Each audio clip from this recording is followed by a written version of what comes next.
संसार में आकर भाई सबको मौत पछाड़ रही, किसी किसी की बने बनाए पल में खीर बिगाड़ रही। फिर मानव तू क्यों उतराता, कैसे रच लो खैर विधाता, जाना है आधार तुझे भी क्यों न गीत ओम के गाता। भाइयों, अभी आप लोग भक्त प्रहलाद की कथा सुन रहे थे। एक बात और बताऊं, जब तुम संसार को छोड़कर प्रभु की तरफ मुड़ोगे, तुम्हारे सामने बड़ी चट्टानें आएंगी, तूफान आएंगे, आंधियां आएंगी, और जो इन तूफानों से टकराता हुआ अपनी मंजिल की तरफ बढ़ जाता, उसे सफलता मिलती है। भाइयों, इधर प्रहलाद जब राम रंग में रंगा तो कोई दुश्मन नहीं हुआ, उसका बाप ही दुश्मन हो गया। हिरण्याकश्यप बाप दुश्मन हो गया और प्रहलाद को मारने की युक्तियां लड़ाने लगा। जहर पिलाया, समुद्र में फेंकाया, पर्वत से गिराया, सर्पों से डसाया, हाथियों से कुचलाया, अग्नि में जलाया। लेकिन 5 वर्ष का प्रहलाद राम रंग में इस तरह से रंगा कि उसे मृत्यु नहीं दिखा रही, उसे दिखा रहे थे मेरे प्रभु, मेरे नाथ। इसीलिए कहा कि भगवान से उतना प्रेम लगाओ जितना तुम अपनी औलाद को लगाते हो, अपनी पत्नी को लगाते हो। वही प्रेम प्रभु से भी लगाओ। कामी नार प्यार जब लोभी को प्रिय दाम, तुम रघुनंत निरंतर है प्रिय लागे मोय राम। कामी को औरत बड़ी प्यारी होती है और लोभी को पैसा, लेकिन प्रभु के भक्त को प्रभु प्यारे होते। और तुम एक पहचान और भक्त की बता दें, भक्तों को कैसे पहचानोगे? जो संसार के लोगों में भ्रमित हो रहा है वो भक्त नहीं है। जो संसार से विरक्त होकर परमात्मा के लिए एकांत में रहता है, एकांत में बैठता है, समझ लेना, ये समझ लेना कि इस भक्त के हृदय में प्रभु का आसन पड़ चुका है। जो औरतों में बैठता है, मनुष्यों में, पुरुषों में बैठता है, धनवान लोगों में बैठता है, वो भक्त नहीं है, वो संसारिक प्राणी है। संसार से विरक्त होकर के जो परम पिता परमात्मा के ख्यालों में खोया रहता है, वो ही सच्चा प्रभु का प्रेम है। हिरण्याकश्यप ने इतनी कोशिश की अपने पुत्र को मारने में, कामयाबी नहीं मिली। मंत्री से कहने लगा, क्या बात है, ये दुष्ट मर क्यों नहीं रहा? मंत्री कहने लगा, महाराज तुम्हारा दुश्मन विष्णु छुप छुप के तुम्हारे पुत्र की मदद कर रहा है। तो कहने लगे, फिर कोई उपाय है जो लड़का जो मर जाए? जहर पचा गया, जहर से भी नहीं मरा। मंत्री कहने लगा, तुम्हारी पत्नी ने बस जहर थोड़ी दो, कोई भला ऐसी मैया होगी जो अपने इकलौते बेटा को जहर दे के मारेगी। हिरण्याकश्यप बोला, फिर कोई रास्ता है?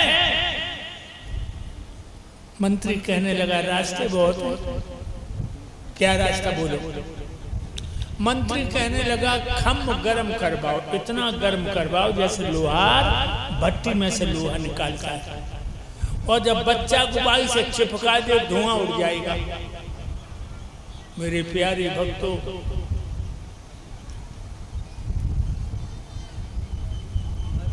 मंत्री की बात मान करके लोहा खम्भ लोहे का, ऐसा सुर्ख लाल करवाया जैसे आग, और अपने बेटा को बुलाया जो हाथ पीछे बंधे थे प्रहलाद।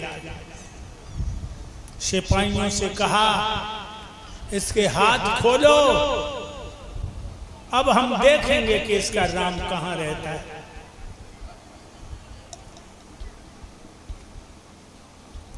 पांच वर्ष का बच्चा, बहुत प्यारा बच्चा, तो वैसे भी बहुत प्यारे होते हैं। कल दरवाजे पे चारपाई डाले बैठे, छोटा सा बच्चा आया, लड़की थी, लड़का था।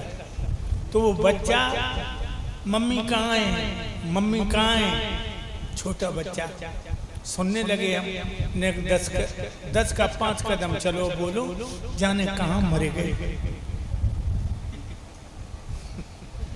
ये बोली कि जाने कहाँ मर गए।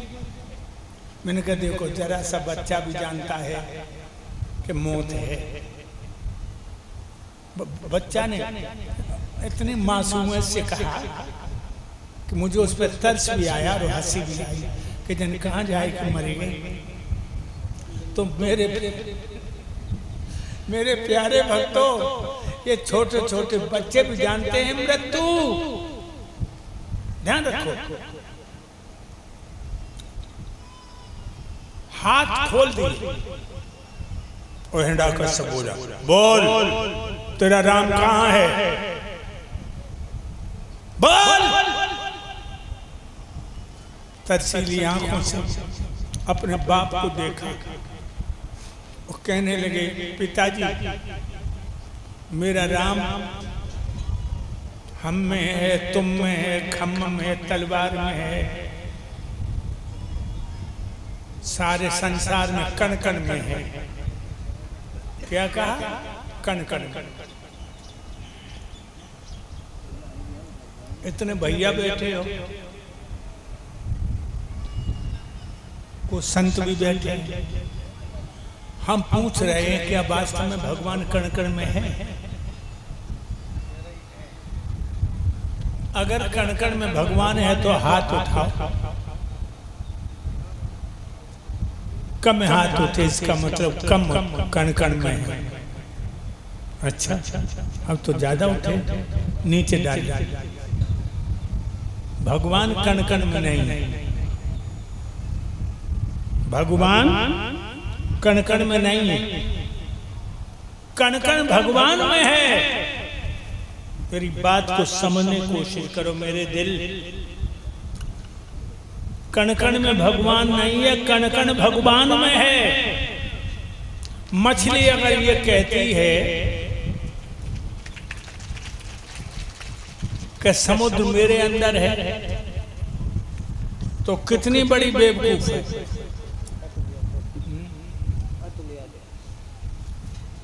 ये अतुल यादव माला अर्पण करके हमें सम्मानित करते हैं, भगवान सुख और शांति दे। तो मैंने आपको बताया कि मछली ये कहने लगे कि समुद्र मेरे में है, तो कितनी बड़ी बेवकूफ है।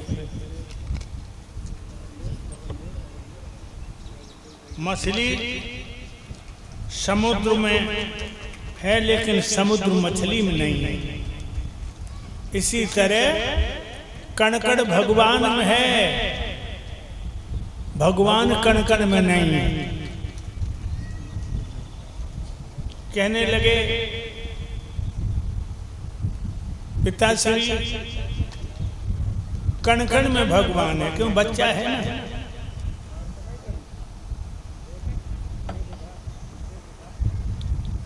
ज्यादा अध्यात्म नहीं था बच्चा। मेरे भाइयों, एकदम से हिरण्यकश्यप ने खम्भ में तलवार मारी, खड़ग खम्भ में मारा, अरबेगी खम्भ फटा और नरसिंह भगवान प्रकट हो गए। बोलो नरसिंह भगवान की जय। नरसिंह ऊपर का चेहरा इत्यादि जो है वो शेर का, और नीचे धड़ मनुष्य का, बड़े बड़े बाल, लपलपाती हुई जीव, आंखों से ज्वालामुखी फट रही है, बड़े बड़े नाखून, एकदम से झपट्टा मारा और मेरे प्यारे भक्तों हिरण्याकश्यप को भगवान ने दबोच लिया। हिरण्याकश्यप ने वरदान मांगा था, न नीचे मरे न